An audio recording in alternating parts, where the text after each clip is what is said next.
Como vão, Raverim, Racolo PC, tudo bem? Tudo na ordem? Vamos dar continuidade aqui à nossa leitura da porção de Vaikra. E chamou Deus a Moshe da tenda da reunião, né?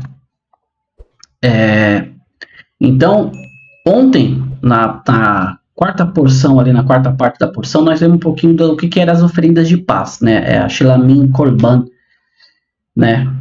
Também conhecido como Shormet Todá, né? Uma oferenda de agradecimento, tá? Só acompanhar na playlist aí todas as paraxás, tá bom?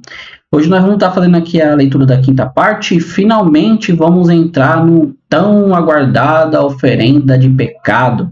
O que era a oferenda de pecado? Tá?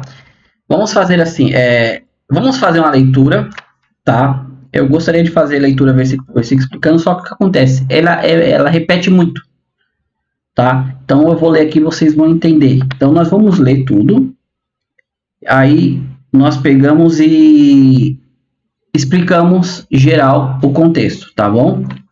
Então vamos lá. Estamos aqui no capítulo 3, vamos começar aqui a partir do versículo... vamos começar aqui do capítulo 4, a partir do versículo 1, tá? Que vai até aqui o... Deixa eu ver aqui.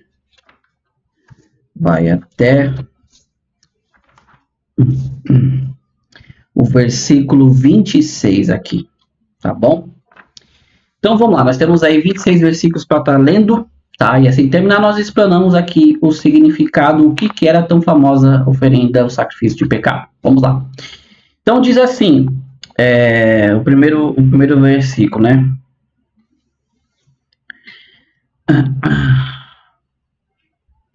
Eu ia ler no hebraico aqui, mas vamos fazer assim, vamos direto fazer a tradução, né? Ler a tradução para nós não demorar muito. Então diz assim, Deus falou a Moshe dizendo, fala ao povo de Israel dizendo, quando o indivíduo cometer um pecado inadvertidamente de qualquer um dos mandamentos proibitivos de Deus, ou seja, ele faz uma parte de um deles. Se o sacerdote ungido comete uma transgressão trazendo culpa sobre o povo, deverá trazer um novilho perfeito como oferenda de pecado a Deus por seu pecado cometido. Ele trará o touro diante de Deus, à entrada da tenda da reunião, e pressionará as suas mãos sobre a cabeça do touro e abaterá o touro diante de Deus. O sacerdote ungido pegará o sangue do touro e o trará para Deus dentro da tenda da reunião. O sacerdote mergulhará seu dedo no sangue e o aspergirá 7 vezes diante de Deus em direção ao véu do santuário. O sacerdote colocará parte do sangue sobre as protuberâncias do altar para incenso, que está diante de Deus na tenda da reunião. Ele derramará todo o sangue do touro sobre a base do altar para as oferendas queimadas, que está em frente à entrada da tenda da reunião. Ele separará dele toda a gordura do touro de pecado e a gordura a que recobre as entranhas e toda a gordura sobre as entranhas, 2 rins com a gordura que está nele, sobre os flancos, e o diafragma, o fígado, quando ele remover os rins. Assim como é retirado do boi da oferenda de paz, né? A Korban Shelamim. O sacerdote queimará sobre o altar as oferendas queimadas, ele tirará o couro do boi, toda a sua carne, sua cabeça, suas pernas, assim como o alimento em seus intestinos. Todo o touro será removido para o lugar puro, para fora do acampamento, para onde as cinzas do altar são depositadas. Ele será queimado sobre a lenha no lugar onde as cinzas são depositadas. Ele será queimado. Se toda a Assembleia de Deus cometer um erro e o fato não for detectado pelos olhos da congregação, e ela violar qualquer um dos mandamentos proibitivos de Deus, incorrendo em culpa, quando a transgressão que eles cometerem se tornar conhecida, a congregação deve trazer um novilho como oferenda de pecado. Eles devem trazê-lo diante da tenda da reunião. Os anciões da Assembleia pressionarão suas mãos sobre a cabeça do touro diante de Deus, e ele será abatido diante de Deus. O sacerdote ungido trará para o sangue do touro para a tenda da reunião, e molhando seu dedo no sangue, o sacerdote aspergirá 7 vezes diante de Deus na direção do véu de separação. Ele colocará parte do sangue sobre as protuberâncias do altar que está diante de Deus na tenda da reunião. Ele derramará todo o sangue sobre a base do altar da oferenda da queimada que está na entrada da tenda da reunião. Ele separará toda a gordura e queimará sobre o altar. Ele deverá fazer com este touro, assim como fez com o touro da oferenda de pecado, e assim fará expiação por eles, de modo que eles serão perdoados. Ele removerá o touro para um lugar fora do acampamento, e queimará como foi queimado o primeiro touro pelo sacerdote ungido. Esta é a oferenda do pecado comunal. Se o líder comete um pecado por inadvertência, violando qualquer um dos mandamentos proibitivos de Deus, ele incorre em culpa. Quando ele se perceber do pecado que cometeu, deverá trazer um cabrito perfeito como seu sacrifício. Ele pressionará suas mãos sobre a cabeça do cabrito e abaterá diante de Deus no mesmo lugar em que a oferenda queimada foi abatida. Ela é uma oferenda de pecado. O sacerdote pegará o sangue da oferenda de pecado e com seu dedo colocará sobre as protuberâncias do altar das oferendas queimadas, e o sangue será derramado sobre a base do altar das oferendas queimadas. Toda a gordura será queimada sobre o altar, assim como a gordura da oferenda de paz. O sacerdote se fará expiação pelo seu pecado e ele será perdoado. Então, Ravens, como nós vemos aqui na nossa leitura, a oferta, o sacrifício por pecado, ela nada mais era do que você fazer uma oferenda a Deus por um pecado inadvertido, né? Que era justamente um erro não intencional. O rabino Jonathan Sacks, de abençoada memória, né, que foi o rabino ali da Grã-Bretanha, ele também era um lorde também, ele comenta, ele dá um exemplo interessante sobre como você interpretar esse pecado. Ele fala assim, que imagine que você está numa avenida, e essa avenida, ela pede que você esteja ali no máximo a 30 km por hora. Porém, o condutor do veículo, ele não sabe que o seu velocímetro ele está quebrado. E ele está justamente a 50 km por hora. O que acontece? Logo, ele é parado por um policial. Esse policial vem e fala, você está a 50 km numa rodovia que pede 30. O condutor, sem saber, fala, não, mas eu estava a 30. Aí ele vê que o velocímetro dele estava com problema, ou seja, não era um ato intencional. Ele estava ali de acordo com o velocímetro, mal sabia que o velocímetro estava quebrado. Ele pode achar graças aos olhos do policial, o policial entender tudo, mas ele ainda vai levar a multa, né? Ele até comenta que, segundo o rabino Shimshon Rafael Rich, que ele diz que é uma penalidade por descuido. Verdadeiramente é uma penalidade por descuido, né? O fato de você ter que pagar o preço fazendo um sacrifício fará com que você tome mais cuidado no futuro. Ou seja, a melhor maneira de você consertar as coisas é fazer um sacrifício. Fazer algo que nos custe alguma coisa. Né? Nós podemos ver aqui, nesses tempos, né, nos tempos antigos, isso assumia a forma de um sacrifício oferecido no altar do templo. Hoje em dia, o que a gente pode dizer? A melhor maneira de você fazer isso é doando dinheiro para caridade, né? O que a gente chama de tzedakah. Ou você realizar um ato de bondade, também conhecido como hesed, né? Fazer uma hesed. Caridade, uma bondade, são nossos substitutos para o sacrifício. Como a antiga oferta pelo pecado ajuda a consertar o que está quebrado no mundo em nossa alma. Então a gente entende bem assim, né? Como o rabino Jonathan Sacks nos ensinou, você conhece, você sabe, você viu ali que uma rodovia que pedia 30, né? Você estava ali a 50, porém você confiou no velocímetro, ou seja, nós muitas das vezes inadvertidamente fazemos o que? Nós cometemos um erro sem perceber, né?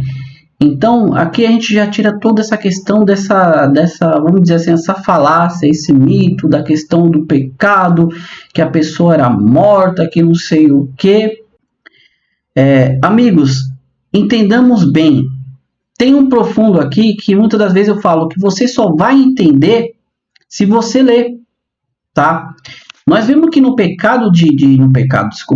vemos que na oferenda de Olá, que era aquela oferenda que ela era toda consumida no altar e que não era uma oferenda de pecado, Aonde que ela era derramada o sangue ali? Ela era derramada justamente na parte norte do altar, né? E aonde que era derramado também o sangue da oferenda de pecado? Também no lado do norte do altar. Ou seja, presta bem atenção, o que Deus fazia? Deus fazia que dessa maneira, uma pessoa que ela tivesse ali oferecendo uma oferenda por pecado, ela não fosse constrangida. Porque a pessoa não sabia por que ele estava trazendo aquela oferenda, né? Se alguém viu, se um amigo ofereceu um corban, não sabia se o seu amigo estava oferecendo ali um corban de pecado, ou se ele estava oferecendo um olá, que era aquela oferta voluntária, que também, né, era uma oferenda. E assim o pecador não se sentiria constrangido por ter trazido um corban por um pecado. Então você entende que toda a ideia do corban não é constrangedora. Deus ele trabalha de toda maneira ali para que a pessoa não venha se constranger. Então, como eu disse, eu venho aqui com vocês ler todo dia essas porções diárias para você entender que tudo aquilo que você aprendeu fora daqui, fora da explicação do judaísmo, da Torá, que seria a raiz, né? Você passou por um engano, tá? Um pouquinho mais na frente, nós vamos ver aqui, ainda nessa porção da semana, tá? Amanhã nós vamos ver que, na verdade, nem sempre a oferenda pelo pecado era por derramamento de sangue, tá? Eu não vou comentar agora, porque isso é para amanhã. Mas então entendamos bem. Toda a questão do corban, do sacrifício pelo pecado, era involuntária. Nós vemos aqui que se um sacerdote também ele cometesse uma transgressão, e você fala, nossa, Arão, por ser um sacerdote, um Kohen Gadol, ou né, um Kohanim, ou seja, ele não é instruído, ele poderia cometer um erro, ou seja, Deus ele entende isso. Deus ele entende, então, você, na sua vida, você acha que Deus ele vai ficar te cobrando, ou como a pessoa fala, a pessoa que cometia, ela era morta? Nós também vemos aqui que se toda a comunidade, né, ela cometesse um pecado e não foi detectado, entendam bem, a comunidade inteira, um grupo todo cometeu um erro, né, dentro do que das leis ali de Deus, cabe aqui chamar que são as leis que Deus fala assim, não faz, né, com a própria leitura nós lemos aqui. Então, que se depois de um tempo foi detectado que foi feita uma violação dos preceitos dos mandamentos de Deus proibitivos, então eles estavam em culpa. Quando a transgressão eles cometeram se tornar conhecida, a congregação deve trazer um novilho como oferenda de pecado. Então, passava-se um tempo até que se descobrisse, todos nós cometemos um erro. Né, vamos oferecer uma oferenda comunal, ou seja, uma oferenda por todos, né, porque o erro foi de todos, não foi só de um. Toda aquela história de um fez, todos têm que pagar, não. Foi um erro comunal de todos errado no mesmo princípio, tá? Só para nós finalizarmos aqui, entendamos bem a mensagem da oferenda de pecado. Nós, na nossa vida, o que é a oferenda de pecado? Ela ensina para nós que quando nós acarretamos um erro, nós devemos procurar corrigi-lo. E essa correção nada mais é do que a gente oferecer aquilo que a gente tem de melhor na nossa vida. Porque você ali oferecia um touro, oferecia um cordeiro, tá?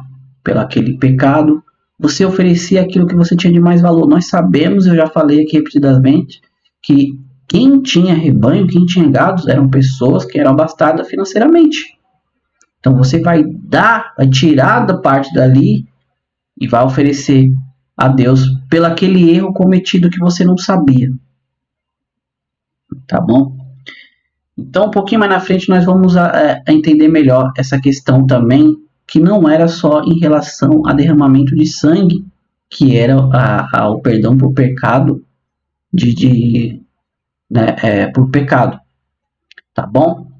Esse vídeo ele é curto, eu não tenho muito assim, né? Tanto até os comentários sobre ele, existem muitos comentários, mas são vários comentários se aprofundando cada vez mais até chegar numa questão do que, como que o Zohar interpreta, como a Kabbalah, a Hassidut interpreta, mas como eu falei, o foco aqui ele é literal.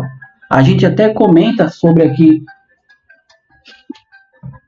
A gente até, desculpa o celular tocando, despertando. A gente até comenta um pouquinho sobre Kabbalah, Hassidut, mas o foco aqui ele é literal, é você entender que quando você faz um erro, você pode corrigi-lo, tá? Eu vou mais profundo ainda, tem comentários aqui, como eu estava lendo ontem no Talmud, e alguns comentaristas falando, que justamente o pecado de retrato não te tirava o fato de você pedir perdão se esse pecado foi feito algo que você fez a alguém. Que você teria que primeiro consertar isso com a pessoa e depois vir oferecer. É aquela velha história, eu magoei minha esposa, eu magoei meu filho, eu não sei, eu magoei amigo e tudo. Não adianta eu chegar aqui e falar, Deus me perdoa, eu fiz isso. Não, Deus vai falar, primeiro você tem que se consertar com sua esposa, com seu filho ou com seu amigo. Depois você vem aqui e fala comigo. Durante muito tempo na minha vida, eu vi isso. Infelizmente, eu via que as pessoas faziam os erros, elas não consertavam com as pessoas e vinham pedir perdão para Deus. Então, a oferenda de pecado ela é muito profunda. Ela é, o que nós vemos aqui, ela é involuntária. Tá? Ela é involuntária. Você não tinha a intenção de fazer aquilo. Você muitas vezes nem sabia que estava fazendo aquilo. Tá bom, meus amigos? Mais uma vez eu quero agradecer vocês por aqui estar conosco aqui nesse shiur, né? Nesses shiurins que vamos fazendo ao longo desses meses. Você é novo no canal, mais uma vez eu vou pedir para você se inscreva, compartilhe, deixe um like, né? Todas as vezes que eu vou ver aqui as visualizações do canal, são pessoas que não são inscritas no canal. Ela visualiza, mas ela não acaba se inscrevendo. Isso é normal, tá? Mas eu peço para você, se inscreva, comente. Isso ajuda, né? Mais uma vez, como eu sempre falo, que o YouTube entregue essa mensagem para mais pessoas, para elas entenderem também. Toda essa questão que nós estamos falando aqui do sacrifício, versículo por versículo, palavra por palavra, letra por letra, para podermos entender que toda essa história do sacrifício por morte, ela é muito mal interpretada, tá bom? Mais uma vez, toda Arabala e Hitraot, fiquem com Deus e Mashiach now. Tchau, tchau.